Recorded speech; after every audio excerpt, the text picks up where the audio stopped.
So you want to go to Mars, and who can blame you? The prospect of exploring or perhaps even colonizing an alien world has been something that has sparked the imaginations of science fiction writers and science fiction fans for generations now. And for the first time, if Elon Musk is to be believed, the prospect of doing just that, even for a relatively ordinary person, we're not talking about exceptionally rich here, a few $100,000 will take care of it, which of course a lot of people could raise just by selling their homes.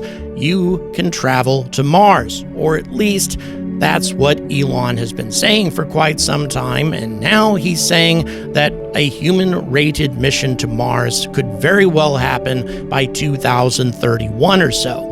As a matter of fact, SpaceX is even taking non-human-rated payloads on board, starting to sign up customers, the first of which is the Italian Space Agency. But just how realistic is all of this? Given where Starship is now, and especially given all of the struggles that the Starship development program has had over the last couple of years, how realistic is it to think that a human-rated mission to Mars might actually happen in the early 2030s? What kind of hurdles does Starship need to jump to make a human-rated mission to Mars a relatively safe mission, that is, not a suicide mission, a realistic prospect? We're going to find all of that out right now. Good afternoon, spaceflight enthusiasts, and welcome to another episode of The Angry Astronaut from the Marriott in Canary Wharf in London, England. This is my favorite place to stay, well, at least on days when it's a lot more affordable when I come to London for various reasons. Right now, doing some research on a secret project that I can't share too much with you at this time, but nevertheless, find it to be pretty exciting, so you'll be hearing more about that very, very soon between now and the beginning of September. But let's continue with the topic at hand. You want to go to Mars.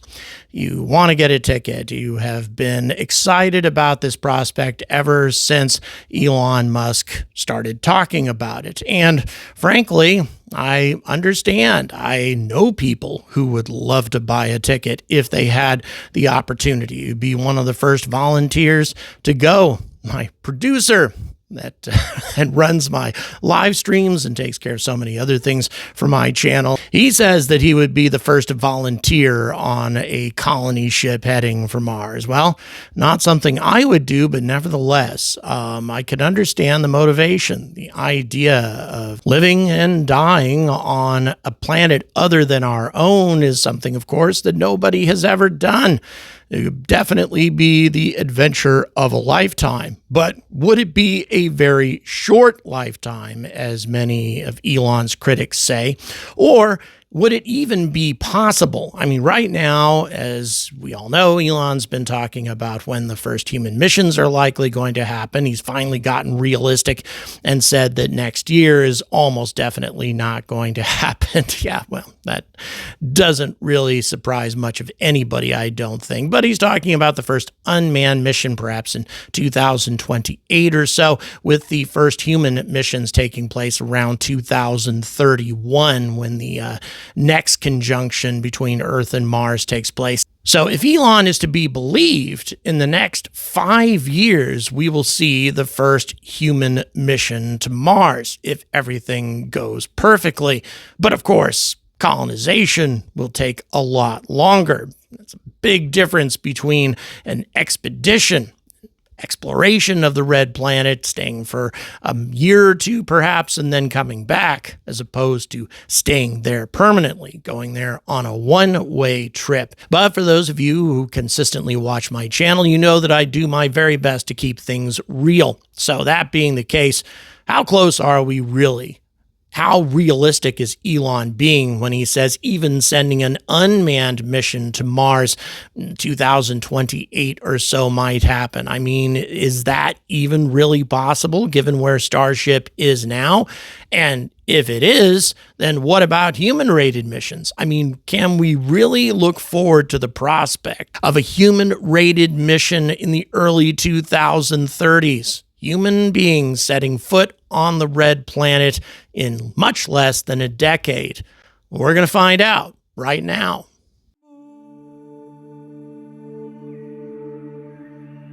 By the way, I'm sure you've noticed that I've been using a lot of the animation work of Nick Henning. Please support him, even though Digital Voodoo takes care of the vast majority of my digital work, and I'd like you to support. All their links are in the description. Nick Henning did a really good job with this history of Starship development from hop to orbit. So yeah, it's kind of hard to believe that in 2019, this is the best SpaceX could do with Starship. The first ever test of the Raptor 1 engine, a single engine using Starhopper to just move a few hundred meters from one part of Boca Chica to the other. And then from late 2019 into early to mid 2020, there were a series of failed tests that made a lot of people wonder if this program was ever really going to get off the ground. And keep in mind, this is just the upper stage, the orbiter that was being worked on with Starship at this point. The booster was still years away. And then on August 4th, 2020, we had the first hop of a Starship prototype. Kind of hard to call this thing a prototype. It's mostly just a flying tank with some directional control on the single Raptor engine, but nevertheless, they managed to successfully hop what would eventually become the orbiter or upper stage for Starship. This was an extremely exciting event, and I remember watching it live. It was really, really incredible. And then, less than a year and a half after the Starhopper test, we got the first flight test of the upper stage of Starship. I guess actually this part of Starship is what's called Starship, and the lower half, the booster, is called Super Heavy, so we'll call it that from here on out. In any event, it was a series of explosive tests, every bit as explosive as the tests that we've seen lately, from SN8, 9, 10, 11, one explosion after another, one failed landing after another. SN10 looked like it landed at first, but there was a fire blazing at the time. Leaks and methane-related fires have been an ongoing problem with this rocket, but in any event, 9 minutes after landing, Starship exploded, and that was the end of SN10. By the way, I think it's a little generous to say that it landed intact. Its landing gear was crumpled. It was clearly on fire. Don't really think that that rocket was intact. SN11 was even more disastrous. A full-fledged airburst over the landing pad, which led to some debris actually finding its way to South Padre Island. So still, it was not looking all that pleasant for this program. It looked like there was still a very long road ahead, even just getting this thing to fly up to a height of 10 kilometers and then come back down safely and land relatively intact and survive the process. But then SN15, that was the groundbreaking moment for this program, and I was lucky enough to be there covering the event as it happened, and let me tell you something, such a magnificent moment. A bit terrifying though, because even this flight, SN15, was on fire when it set down, and the fire suppression system managed to get it under control,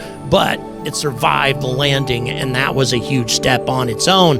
I really thought that they would do a little bit more to master that landing process before they moved on to a full stack, but they didn't. After that, it would be 2 years before we saw another flight test of Starship, and of course, that time it would be the full stack. And once again, there appeared to be substantial forward progress being made.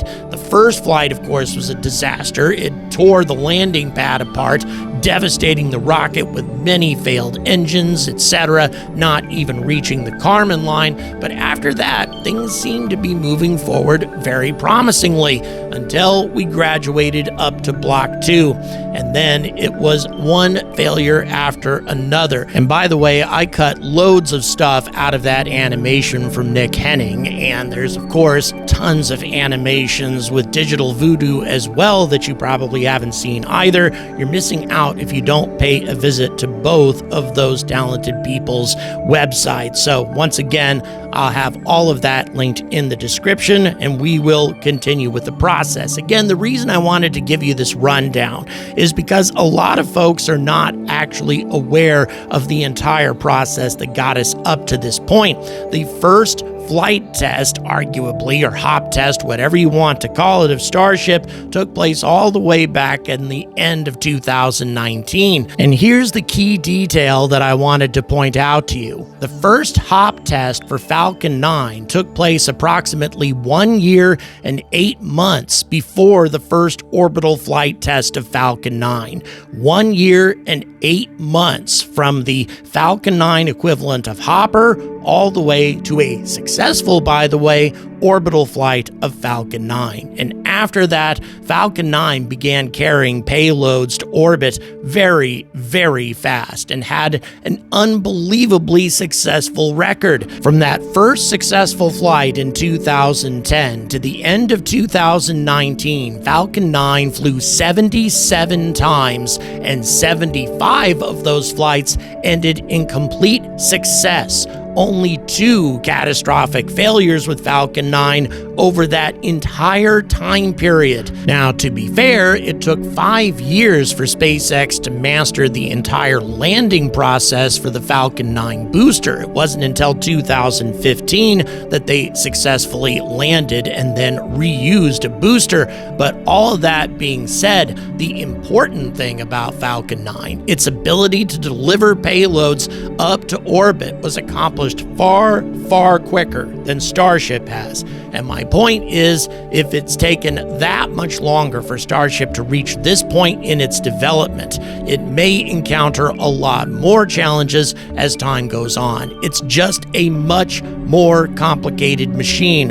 A lot more engines, a more complicated propulsion system, utilizing methane instead of RP-1, which we have a lot more experience with. And also, Starship is attempting to lift far more payload into orbit before you even put anything into the fairing. Just the basic weight of Starship, the upper stage that is, assuming that SpaceX is being accurate about all of this, is 100 metric tons, most of it being stainless steel.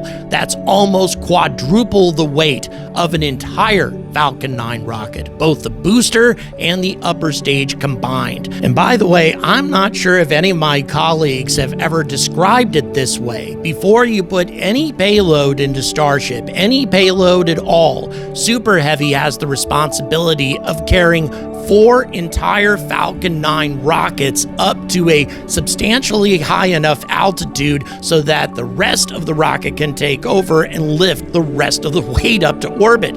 4 Falcon 9 rockets. And then if you add in 100 metric tons worth of payload, that's another 4 Falcon 9s. 8 Falcon 9 rockets, and the entire rocket being lifted by the Super Heavy booster. That's an unbelievable challenge on its own, and we haven't even gotten to the point to where the refueling process gets started, and that's the next step that we need to move towards. In order to get Starship to Mars, it has to refuel about 10 times or so. 10 successful launches of the biggest rocket in human history just to carry out the refueling process.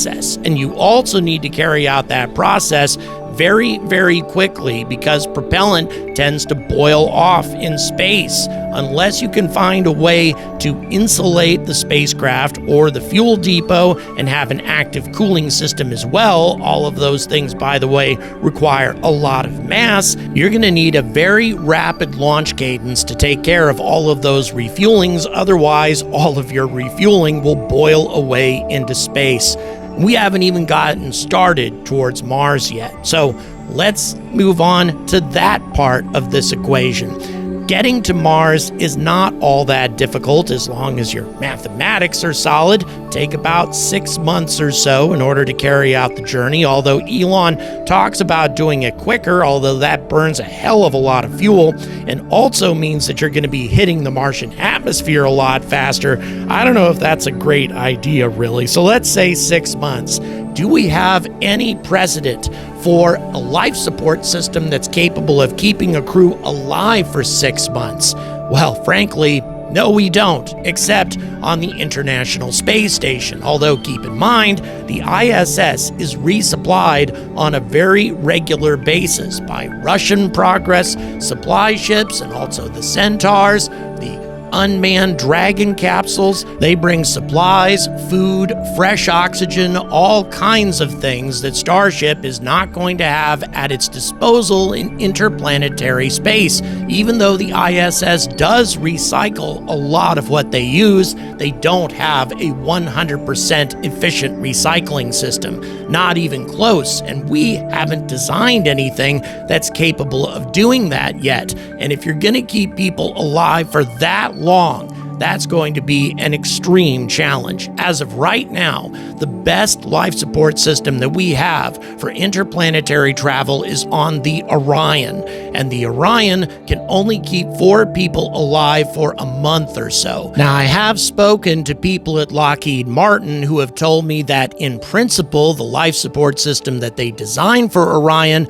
could probably keep astronauts alive for a lot longer. But if we're talking about colonization ships here, carrying dozens of people, perhaps 20, 30 or so, I don't see how 100 is even remotely possible, even with the large fairing of Starship. That kind of life support system is still many years off, to say nothing of all the other challenges of interplanetary space, all the cosmic rays, solar radiation, and those challenges that astronauts or colonists would have to endure on very lengthy trips. Although I'm confident that those sorts of challenges can be addressed, they are very significant. Just the radiation protection alone is a problem, because the more radiation protection you have against solar radiation and cosmic rays, the more your ship weighs and the more difficult it is to get it into space. All of these things are very significant engineering problems that SpaceX is going to need to tackle before anyone is going to be buying tickets to the Red Planet. And then we have the entry, the atmospheric entry into Mars, admittedly thin, but still very, very damaging atmosphere, especially for a rocket traveling at extremely high velocities, as happens with interplanetary journeys. NASA engineers at JPL call this process 7 minutes of hell, although I like to call it the SpaceX Starship suicide dive, because unlike the 7 minutes of hell that NASA deals with their interplanetary probes, where you have things like parachutes, sky cranes, a wide variety of other things to soften the blow as the ship comes in for a landing, all Starship is going to have is atmospheric deceleration down to terminal velocity, which, by the way, in the very thin Martian atmosphere is 1,000 kilometers per hour, as opposed to about 250 kilometers per hour on Earth. And then the engines, this insane flip turn that we've all seen Starship carry out, although it's going to have to be carried out with a much higher velocity than SpaceX has been used to here on Earth, then blasting away with those Raptor engines at the last second before the ship slams into the surface of Mars. Can this be done? Well, from an engineering perspective, in theory, yes it can.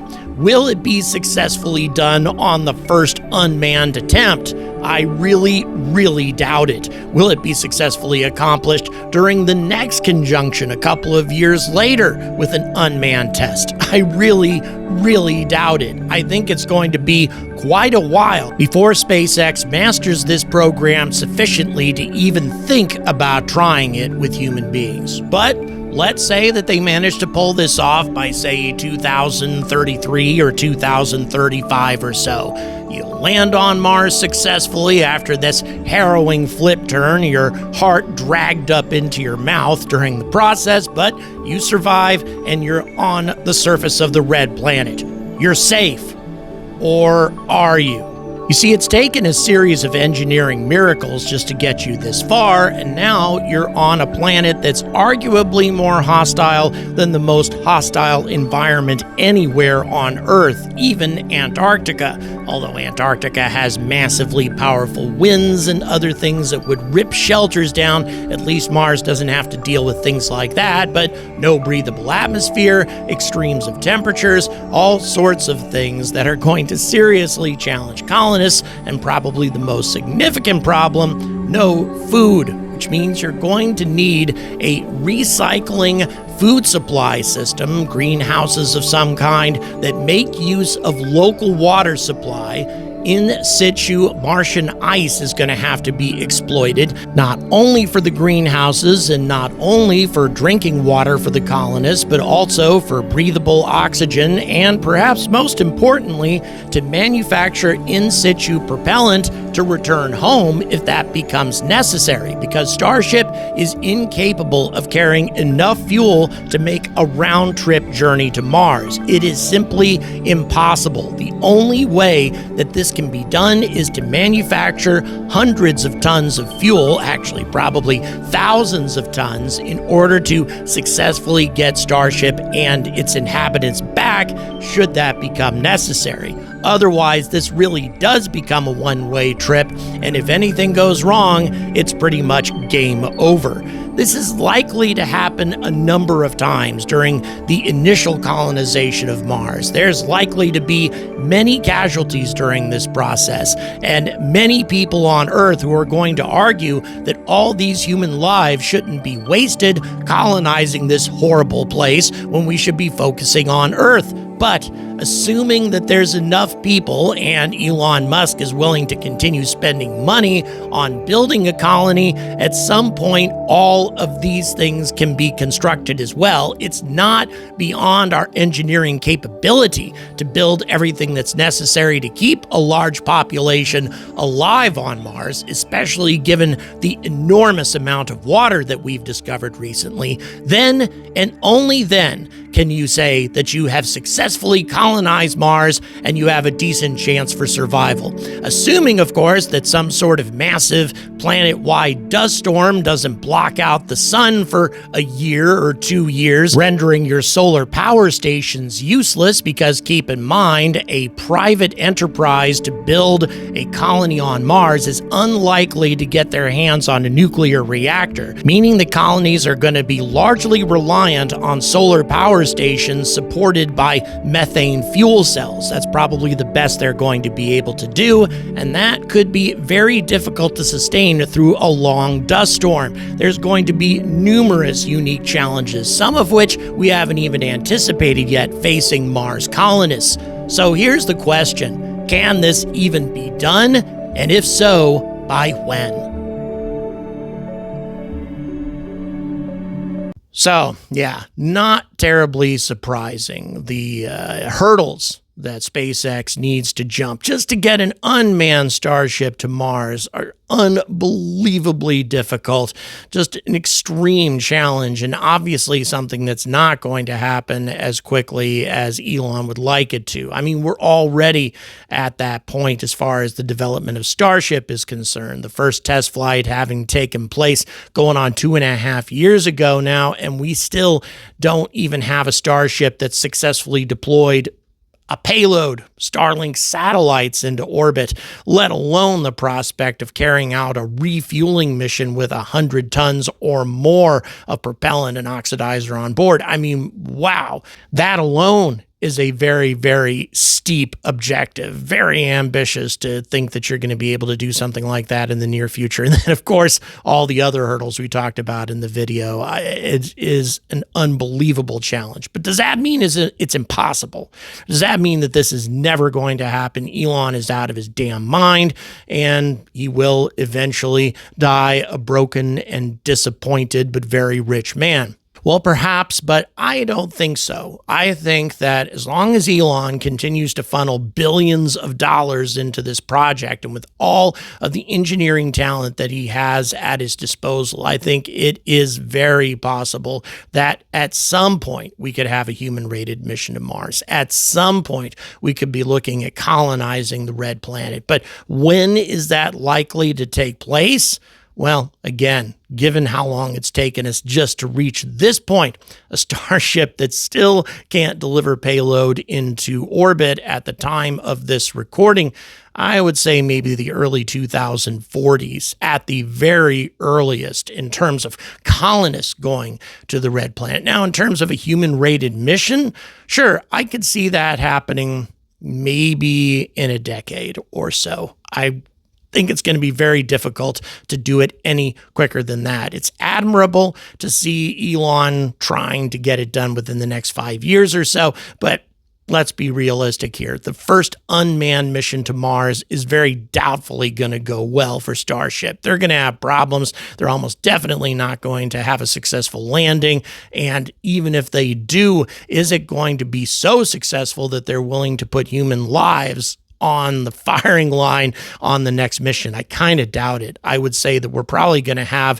at least 2 consecutive Earth-Mars conjunctions with unmanned missions, at least 2, if not more, before a human-rated mission can even be risked. But still, if we assume that there's a couple of those by 2031, the second unmanned mission goes successfully, and maybe by 2033, a human-rated mission, 2035 perhaps, I think that might be in the cards. But then, once again, that's only if Starship lives up to its potential, which it hasn't come close to doing thus far.